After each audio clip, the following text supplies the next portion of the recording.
दोस्तों, नेशनल अड्डा पर आपका स्वागत है। नेशनल अड्डा की टीम आज नेपाल के हम आपको एक ऐसे किसान से मिला रहे हैं जो किसान मत्स्य पालन करके हर साल में कई करोड़ों रुपए का अर्न कर रहे हैं। इनका नाम है मनोज कुमार चौधरी जी, जो निबिहवा शिवराज 7 बहादुरगंज के रहने वाले हैं और आपने लगभग 50 बीघे में मत्स्य पालन का बिजनेस कर रहे हैं। तो सबसे पहले सर आपका स्वागत है इस चैनल पर। आपका आप हमें ये बताइए कि यहाँ पर कैसे प्लान हुआ कि आप 50 बीघे में पोखरा खोदवाएं, मछली पाले? जी सर, प्रथम तो पहले हम यहाँ पे खेती करने के लिए जमीन लिए, तो उसमें उपजाऊ यहाँ का मट्टी आपका क्या बोलते बालुआ आ गया। उसके बाद नीचे खाना है तो इसमें दोमट माटो आ गया, चिकनी और माटी सब। सर कुछ लोग मांगे तो और सप्लाई करके फिर उसको हम वहाँ पे गड्ढा खोड़ा के उसके बाद पोखरी में हम इसको पोखरी में सोचे कि पोखरा खना दें, उसके बाद मछली पाल लें। और इंडिया में हम गए, वहाँ पे देखे अकड़ारा में तो सब काफी लोग भी मछली पाल रहे थे, तो हम यहाँ पे रेट भी अच्छा था इंडिया के अपेक्षा में। इंडिया में जैसे आपका 100 रुपया है तो यहाँ पे 220, 30, 40 तक बिक जाता है। अच्छा, सेम मछली का? सेम मछली का। हाँ। बल्कि इंडिया से भी मरका आ जाता है तस्करी करके, उधर से अच्छा, आप हमें बताएं कि आपने कहा कि अकड़ारा गांव से आपने सीखा है और यहाँ ला करके कितना साल हुआ आपको पोखरा बनाए हुए? लगभग 4 साल हो गया। 4 साल आपको पोखरा बनाए हुए हो गया है। तो आप मुझे ये बताइए कि आपने 4 साल में जब स्टार्ट किया तो कितनी लागत लगाई? जब सबसे पहले आपने पोखरा बनाया तो कितनी लागत लगाई आपने? शुरू में लगभग 20 लाख रुपया तक लागत लगा था। अच्छा, तो शुरू में ही 50 बीघा?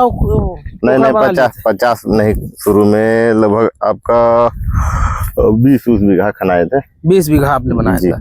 अच्छा, आप हमें एक बात ये बताएं कि जैसे 20 बीघा आपने बनाया तो मछली कहाँ से, बच्चे कहाँ से आप लाए? बच्चे तो यहीं से आपका, यहाँ से फरहान, यहाँ एक वो है। अच्छा, शिवराज नगर पालिका। शिवराज नगर पालिका हर राहवा में पड़ता है 2। वहीं से बच्चा लेकर आए और वही पाले। शुरू में तो ये आपका फंगास नहीं, जो बैठी थे वो नहीं पाले, आपका छोटे ही माछा पाले। फिर हमको वहाँ गए अकड़ारा में, उसके बाद सीखे। फिर अकड़ारा में आपको किसने सिखाया? अकड़ारा कैसे, आपका लिंक कहाँ से बना? ये हमारे भोला भैया हैं, उनके साथ गए तो उसके बाद मंजूर भैया, उसके बाद वो सब बताए कि उसमें पालिए उसके बिस्ट से जो ये बैखी जो खाएंगे उसका बिस्ट होगा तो सब रोहू कामन ये सब खाएंगे। अच्छा, आप हमें एक बात बताइए कि जिस तरह से आप बॉर्डर एरिया में मत्स्य पालन कर रहे हैं और इंडिया से यहाँ का लगभग 5-6 किलोमीटर दूर बॉर्डर पड़ता है, तो अगर आपको ये जो दाना लेते हैं वो किस कंपनी का लेते हैं और कैसे आप मैनेज करते हैं मछली के दाने को? क्या नेपाल में उस तरह की फैक्ट्रीज हैं या नहीं है? फैक्ट्री है, लेकिन यहाँ पे सब फैक्ट्री दाना महंगा पड़ता है, तो इसलिए इंडिया का आता है वो भंसार करके आपका 80 रुपया लगभग पड़ जाता है एक बोरी का। नहीं, 80 रुपया केजी। अच्छा, 80 रुपया केजी दाने का पड़ता है जी। अच्छा, एक साल में आप लगभग कितने रुपए का दाना खिला देते हैं इस 50 बीघा में अपने मछलियों? 50 बीघा में इस वक्त तो लगभग 2 लाख बच्चा है हमारे पास। 1 लाख बैखी है और 25,000 आपका काउल ये पापलेट है, और सब और रोहू कामन भाकुरा सिल्वर ये सब 75,000। 2 लाख बच्चा है। आप कौन कौन सा दाना खिलाते हैं मछलियों को? मछलियों को दाना अभी फिलहाल में वो ये 20 दाना खिलाते हैं, उसके बाद खरी बरान भी खिलाते हैं, और ये यूरिया डाई भी हल्का हल्का पड़ता है, और ये गोबर कंपोस्ट मल भी पड़ता है। अच्छा, जैसे आप मत्स्य पालन यहाँ कर रहे हैं तो आपसे पहले आपके आसपास कोई इस तरह का काम करता था यहाँ पर जिस जगह पर हम मौजूद हैं? यहाँ पे कोई नहीं करता था। अच्छा, आप नए हैं। जी। तो जिस तरह से आपने किया यहाँ पर और सारा सेटअप बनाया, तो क्या कोई गवर्नमेंट की सब्सिडी आपको मिलती है? सब्सिडी तो नहीं मिलती है, और वो बल्कि बैंक द्वारा क्या बोलते हैं, इसमें आपका 4% पे लोन मिला था। अच्छा, लोन लिए थे आप? जी जी। कितना लोन लिया था आपने? लोन लिए थे 40 लाख रुपया। हाँ। 40 लाख 4% ब्याज पे, नहीं तो वो लेंगे तो आपका 11-12% लगता है।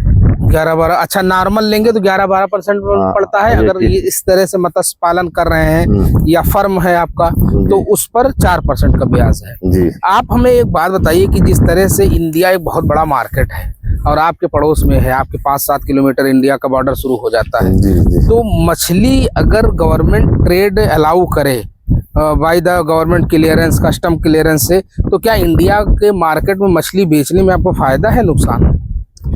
फायदा तो है, अब वहाँ पे करे तो ठीक है व्यवस्था।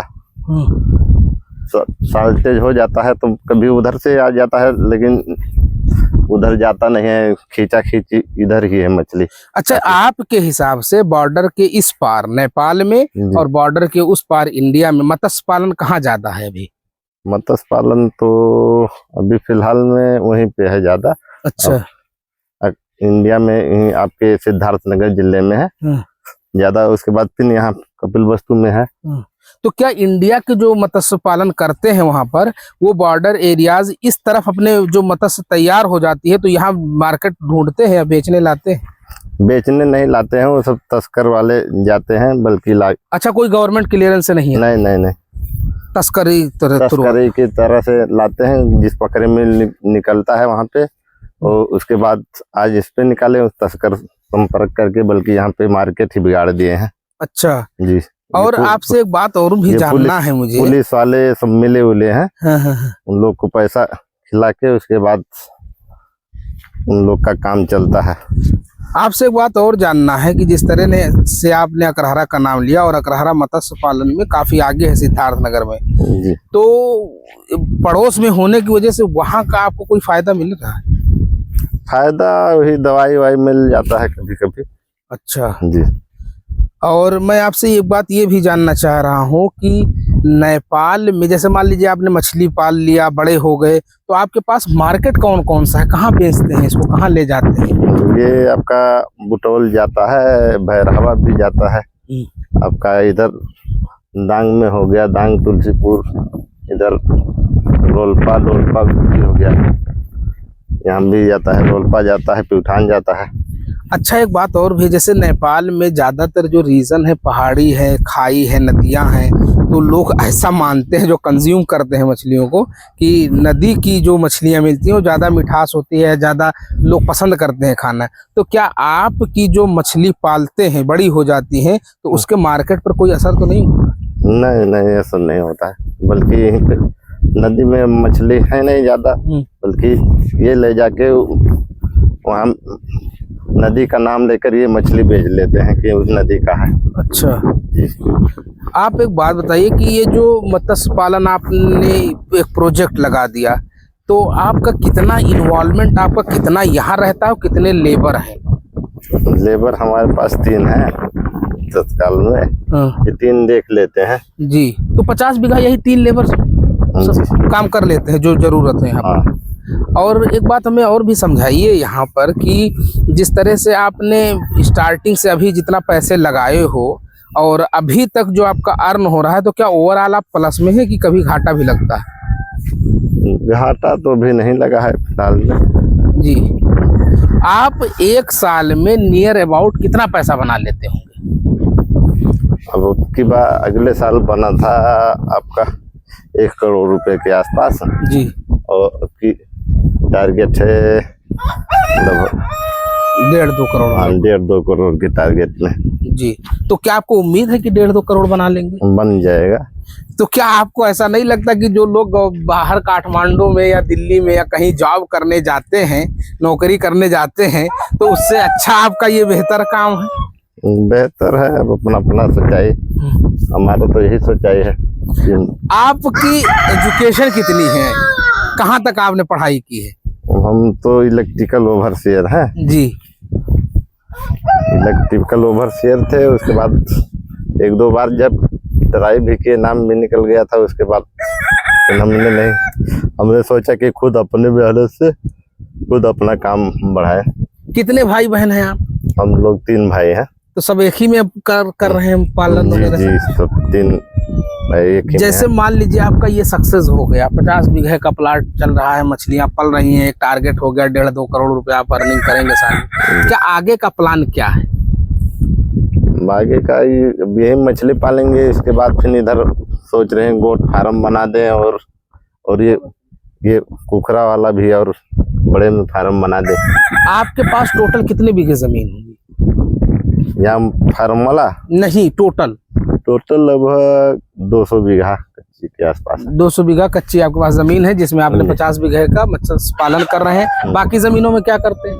बाकी जमीनों में धान, गेहूं और ये आपका गन्ना भी उगाते हैं। अच्छा, मैं आपसे लास्ट सवाल पूछना चाहूंगा, और मैं ये कहूंगा कि आप जो किसान कर रहे हैं, जो मत्स्य पालन कर रहे हैं, उनको क्या मैसेज देंगे, और सरकार से आपकी क्या डिमांड? सरकार से यही डिमांड है कि तस्करी बल्कि ना हो सिस्टम से, ना इंडिया से, बल्कि जो मछली आती है इंडिया के किसान का भी नुकसान है उसमें। अब वहाँ पे चोरी आती है, बल्कि और यहाँ पे जो किसान करते हैं डूब जाएंगे। वही रेट में इधर 100 रुपया में अगर आता है, यहाँ पे लाके 10-20 रुपये में, तो यहाँ पे जो किसान करते हैं वो डूब जाएंगे छोटे। इसीलिए उसको सरकार टाइट रखे। हाँ, टैरिफ वगैरह की तरफ। हाँ, उसको रेट देख करे, ताकि क्या बोले चेन सुधार रहे। यहाँ पे रेट पाएंगे तभी बाहर लोग विदेश नहीं जाएंगे अपने खुद। हाँ, आपने तो बहुत बड़ा मुद्दा उठाया नेपाल में, कि नेपाल में अक्सर लोग विदेश चले जाते हैं कि रिसोर्स की कमी से और सारे प्रॉब्लम्स के। तो आप जैसे किसान अगर इस तरह से आगे बढ़ के आ रहे हैं, तो शायद इसको भी रोका जा सकता है कुछ। जी, तो सरकार से आपका यही डिमांड है कि जो बॉर्डर से इलीगल मीन से कुछ तस्करी होती है वो रुके। पुलिस के रॉबर में सब रुकती है। अगले साल ऐसा हुआ है, एक बाढ़ आया, सब ये सब यहाँ पे बाढ़ आ गया था अगले साल। उसके बाद सब इंडिया से सब जो बॉर्डर से तस्करी होकर आती थी मछली, वो सब आ नहीं पाई। उसके बाद यहीं पे 3-4 व्यापारी आए मछली लेने। उसके बाद हमने दिया, वो सब पुलिस वाले उनके पास घूम घूम के फोन कर रहे थे कि क्यों नहीं आए। बोले कि अब पानी है इसलिए नहीं आ पाए हैं। और सब पुलिस के रोहबर में सीडीओ और ये सब एसपी सब मिले हैं। क्या है वो लोग, हम लोग बल्कि डेलीकेशन सीडीओ, एसपी, जितने भी नगर पालिका के मेयर हैं, वो मेयर सबके यहाँ हम लोग ज्ञापन पत्र दिए।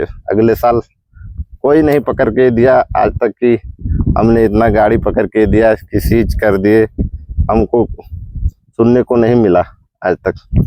तो दोस्तों, ये थे मनोज कुमार चौधरी जी। हम दिल्ली से आए हुए हैं नेपाल मुल्क में, नेपाल में कवरेज के लिए। तो उसमें हम मनोज चौधरी जी को एक बड़े किसानों में से हैं इस इलाके के, जो 50 बीघे में केवल मत्स्य पालन करते हैं। लगभग नियर अबाउट 200 बीघा आपके पास ज़मीन है, अच्छे से यूटिलाइज करते हैं। नेपाल की जो सबसे बड़ी प्रॉब्लम है वो माइग्रेशन है। लोग यहाँ से कूच करके अलग अलग कंट्रीज़ में जाते हैं। उसको भी रोकने में इनका जो आइडिया है, बेसिकली इन्होंने इंपोर्ट किया है इंडिया से आइडिया को, और कई एतबार से, कई लेवल पर आप सक्सेस भी हैं। आपका टारगेट बढ़ता भी जा रहा है। तो अभी तक अगर मेरे चैनल को सब्सक्राइब नहीं किया है तो चैनल को सब्सक्राइब कर लें। हम जहां भी जाते हैं, जिस भी कंट्री में जाएंगे, जिस भी इलाके में जाएंगे, आपको ऐसे ही यूनिक इंटरव्यूज आपके सामने लाते रहेंगे। Thank you very much.